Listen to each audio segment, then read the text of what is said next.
আমরা বাংলাদেশ আওয়ামী লীগের পক্ষ থেকে দেশবাসীকে সঙ্গে নিয়ে বিএনপি জামাতের সন্ত্রাসী গোষ্ঠীকে মোকাবেলা করব।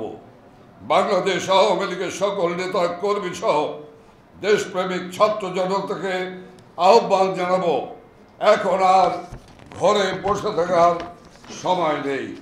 যে যেখানে আছেন ঐক্যবদ্ধভাবে দেশ বিরোধী অপশক্তি জামাত বিএনপিকে প্রতিরোধ করতে হবে।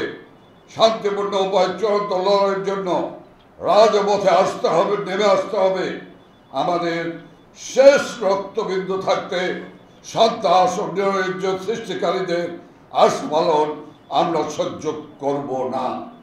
বাংলাদেশের স্বাধীনতা, সার্বভৌমত্ব, গণতন্ত্র, সংবিধান ও জানমালের নিরাপত্তার জন্য আমাদেরকে মহান মুক্তিযুদ্ধের চেতনায় ঐক্যবদ্ধ হতে হবে। আপনারা দেখেছেন আজ সকালে এই সন্ত্রাসী গোষ্ঠী বিনা কারণে বঙ্গবন্ধু শেখ মুজিব মেডিকেল বিশ্ববিদ্যালয় হাসপাতালকে রেহাই দেয়নি, তারা আগুন জ্বালিয়েছে এবং ঢাকা সিএমএম আদালতে হামলা ও ভাঙচুর চালিয়েছে। হাসপাতালে মানবতা বিরোধী এই হামলা থেকে প্রমাণিত হয় এ কোনো শিক্ষার্থী নয়।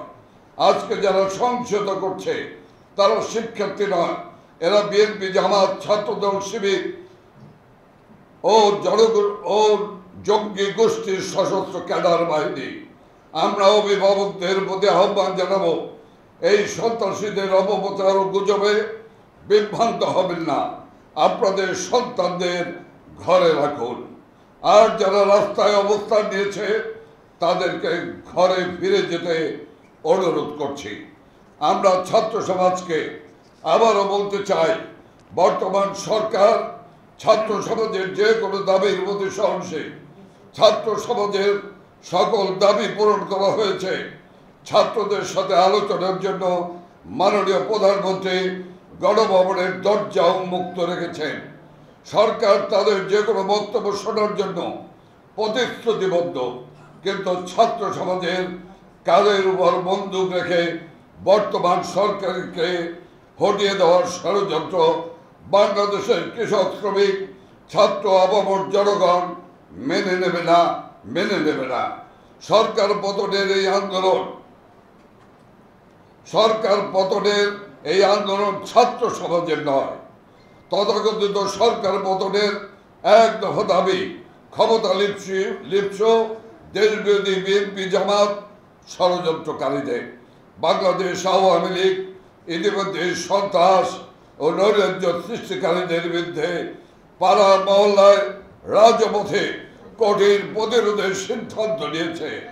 এর ফলে উদ্ভূত পরিস্থিতি ও সকল হত্যা, সহিংসতার দায় আন্দোলনকারী নেতৃত্বকেই নিতে হবে।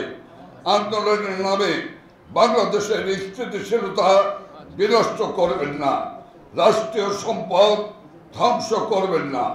আমরা সংঘাত চাই না, শান্তি চাই। সকলকে দায়িত্বশীল আচরণ করতে হবে।